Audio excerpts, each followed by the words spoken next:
It's Earth Day, Mother Earth Day.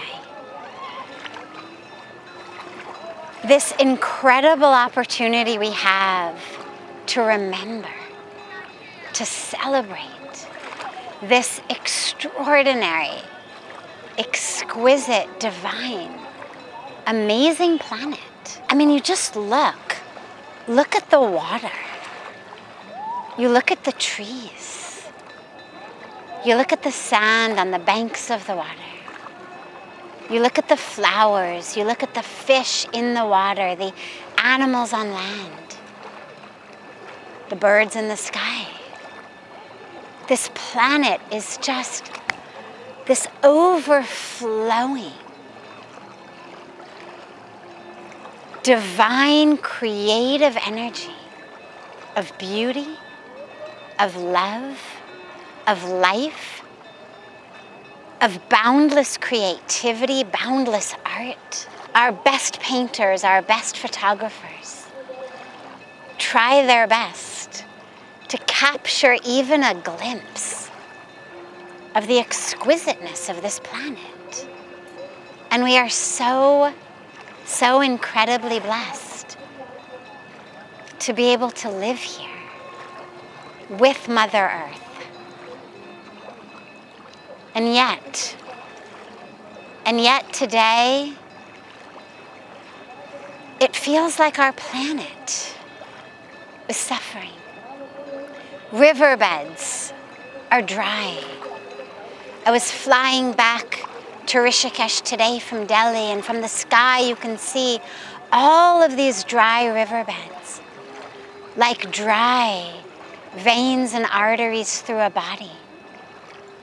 Well, when the veins and the arteries dry up, there's no more flow of blood. There's no more life for the body. And when our riverbeds dry, when our fields and our farms are drying, and those that aren't dry are full of toxic chemicals from the pesticides, the fertilizers that we're using in our fields, when our air is full of pollution, when our water is polluted, such that our sisters and brothers living on the banks of the water are suffering and dying. Mother Earth, this mother who brings us into her lap, who nurses us, nourishes us, nurtures us, she must be suffering, like any mother who feels that her children are dying, who feels that her ability to care for them, to feed them, to nourish them, that ability is drying up. And so on this day of Earth Day, let us find that sacred place in which celebration of Mother Earth becomes one with a commitment to actually help her. That we don't celebrate in a vacuum. Yes, she is exquisite. Yes, she is divine. Yes, she is amazing. The mountains, the trees, the flowers, the water. The creation is amazing. And let us not celebrate in a vacuum. Let us realize the peril that creation is in right now. But let us also not become discouraged, not despair. So we find that space where there is celebration and there is awareness of the peril. There is awareness of the precariousness of our situation. And there is awareness of how critical it is for every one of us, whatever our walk of life may be, whatever our area of impact, of influence might be, whatever way we might be able to make a difference, the criticalness of every one of us committing to make that difference. And don't worry, If you are not someone who has founded or sees yourself on the verge of founding an NGO for the environment, don't worry.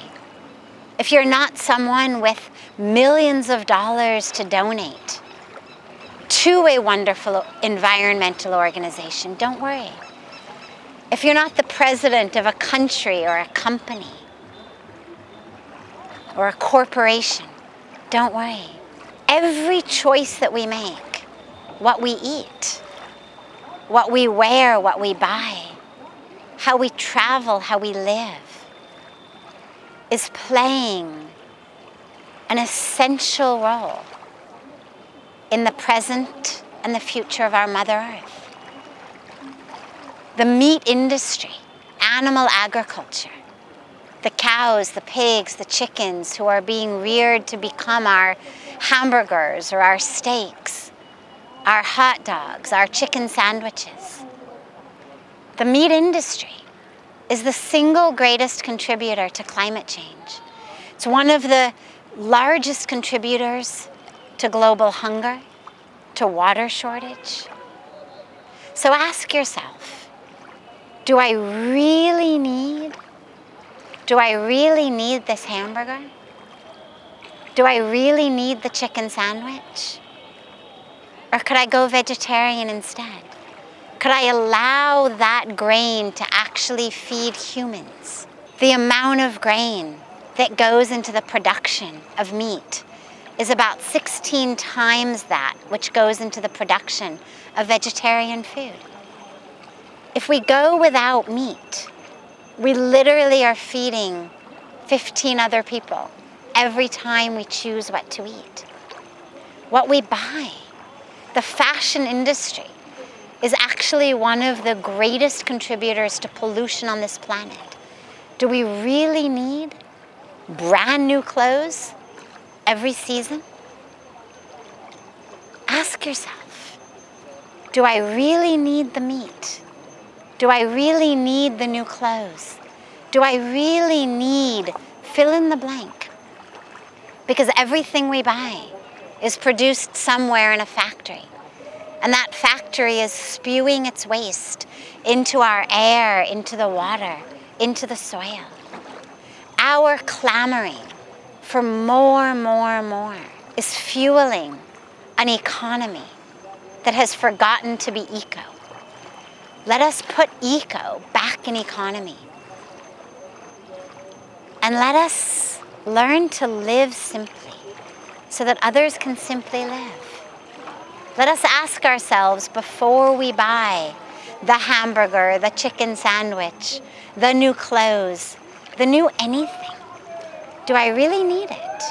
Is it worth the waste into the air, into the soil, into the water that the factory is spewing? Because remember, Earth Day is not only about the trees, the flowers, the water, the air. It's about all of the species with whom we share this planet. The animals, the humans, those today and those tomorrow. Earth Day is us day.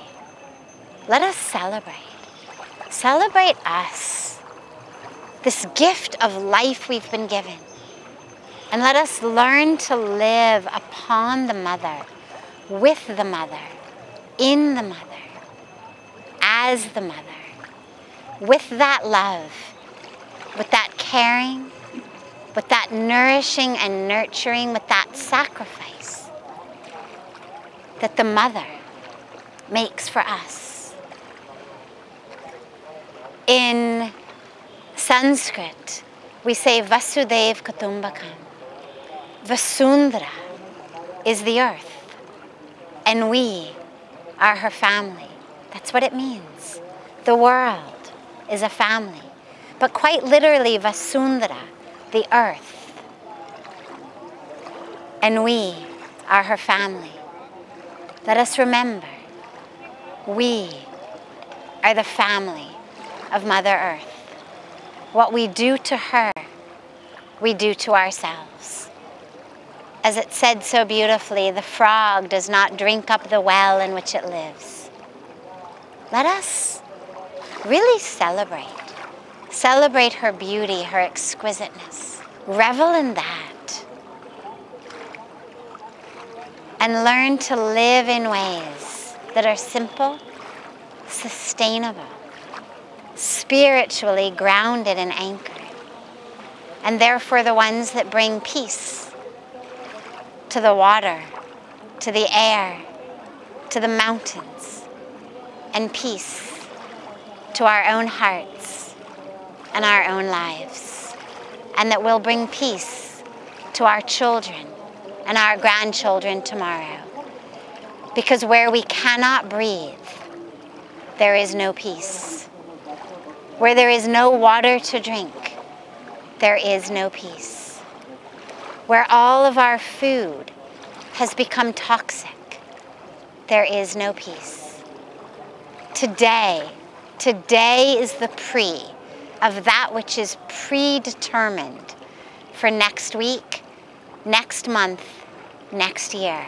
Today is the pre. Let us make the right decisions for a destiny tomorrow that is healthy, happy, and peaceful, and celebratory of Mother Earth and us. Happy Earth Day, happy Us Day.